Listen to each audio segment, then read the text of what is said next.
Bəli, İsrail və İran arasındakı gərginliyə Azərbaycandan da reaksiya gəlib. Bakı tərəfləri fikir ayrılıqlarını diplomatik yolla həll etməyə çağırıb. Ətraflı informasiyanı isə Rəqsanə İbrahimzadə qurum nümayəndəsi ilə birgə çatdıracaq. Rəqsanə, buyur, söz səndədir.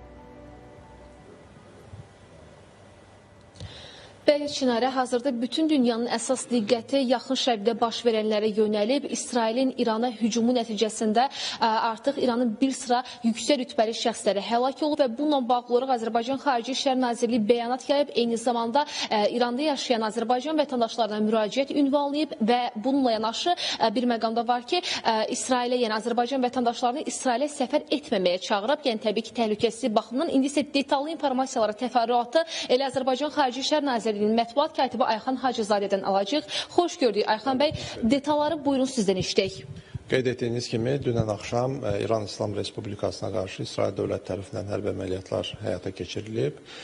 Biz bu hərbi əməliyyatlardan ciddi şəkildə narahatıq. Eyni zamanda vəziyyətin gərginləşməsini ümumilikdə pisləyərək, fikir ayrılıqlarının diplomatik yollar və danışıqlar yolu ilə beynəlxalq hüquqi norma və prinsiplərinə hörmət etməklə həllinin tərəfdarıyıq.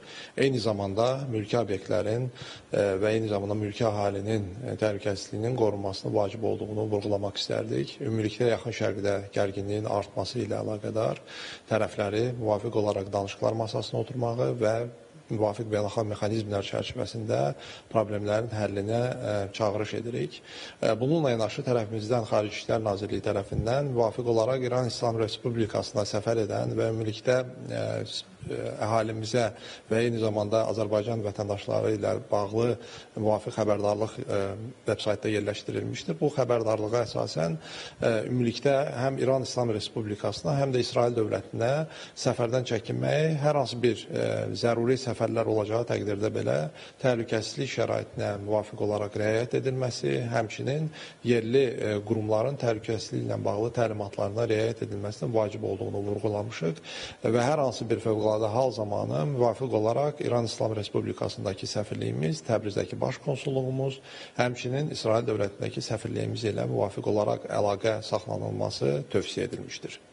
Təşəkkürlər, çox sağ olun Ayxan bəy. İnformasiyaları biz və tamaşaçılarımızla paylaşdığınız üçün hazırda elə yaxın şərqdə vəziyyət gərgin olaraq qalır və təbii ki, bununla bağlı olaraq yəni Azərbaycan Xarici İşlər Nazirliyi vətəndaşlarımızın təhlükəsizliyi baxımından onlara xəbərdarlıq ünvanlayıb və hər hansı bir təhlükəli vəziyyətin qarşısının alınması məqsədi ilə elə orada konsulluğa, səfirliyə müraciət etmək tövsiyə olunur ki, və eyni zamanda xəbərləri də mütəmadi olaraq izləmək lazımdır ki, nə baş verdiyi ilə bağlı məlumatda olaq və bu baxımdan da təhlükəsizlik qaydalarına indiki məqamda mütləq şəkildə əmr edilməsi zəruridir. Çatdıra biləcəklərimiz bu qədərdir. Söz yenidən sizdədir. Təşəkkürümü bildirirəm Rəqsanə, məlumatları bizə ötürdüyün üçün.